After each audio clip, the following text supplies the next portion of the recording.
নমস্কার,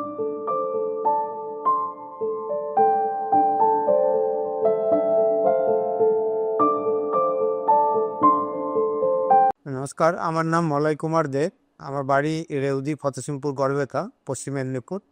একদিন বিকালে 1টার সময় আমার ভাইয়ের পায়ে টিন পড়ে যায়। আমার ভাইয়ের নাম মনোজ কুমার দে।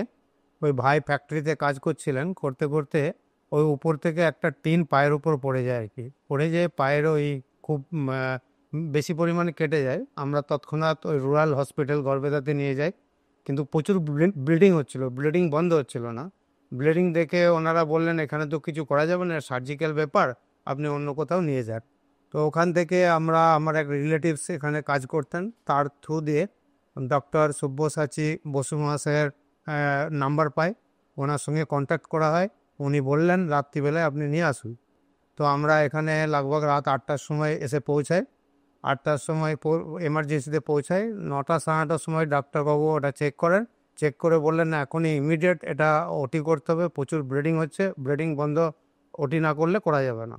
লগভগ 11টার সময়, 10:30 11টার সময় ওটিতে নিয়ে যায়। ডাক্তারবাবু সারা রাত ধরে ওটি করেন, অ্যাপ্রক্সিমেট প্রায় 4টে সাড়ে 4টে পর্যন্ত ওটি করেন। ওটি করে ডাক্তারবাবু বলেন আমার অপারেশনটা খুব সাকসেসফুলি হয়েছে, তো এটা নিয়ে আর কোনো মনে হচ্ছে কোনো ভয় হবে না, কিন্তু আপনার এই পাটাকে কিভাবে রাখবেন যত্ন করে সেটার উপরে রিকভারি ম্যাটার করছে। তো এই তারপরে আবার এই চেক আপের জন্য আমি রিসেন্টলি আজকে নিয়ে আসি। তো ডাক্তারবাবু চেক আপ করে বললেন পায়ের অবস্থা খুব ভালো, এটাকে ট্রিটমেন্টে রাখতে হবে, মাঝে মাঝে চেক আপ করতে হবে, ঠিক হয়ে যাবে। আমাদের পেশেন্ট এসেছিলেন, ওনার পায়ে একটা ম্যাসিভ ইনজুরি নিয়ে।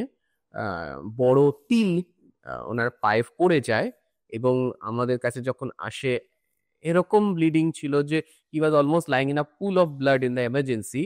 সো সেইখানে আমরা রিয়েলাইজ করলাম যে পায়ের যে ভেসেলস গুলো থাকে, 3টে মেজর ভেসেলস এর মধ্যে প্রায় 2টো ভেসেল ইনজিওর্ড ছিল।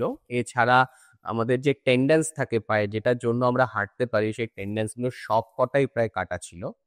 তো আমরা আর.এন. টাগোর হসপিটালে সেদিন এমার্জেন্সিতে পেশেন্টকে দেখে immediately within half an hour আমরা ওটিতে পেশেন্টকে নিই, এবং আমরা ভেসেলস গুলোকে রিপেয়ার করি, টেন্ডন রিপেয়ার করি, নার্ভ রিপেয়ার করি, এবং একদম নর্মাল অবস্থাতে পেশেন্টকে ফিরিয়ে দেওয়া হয়।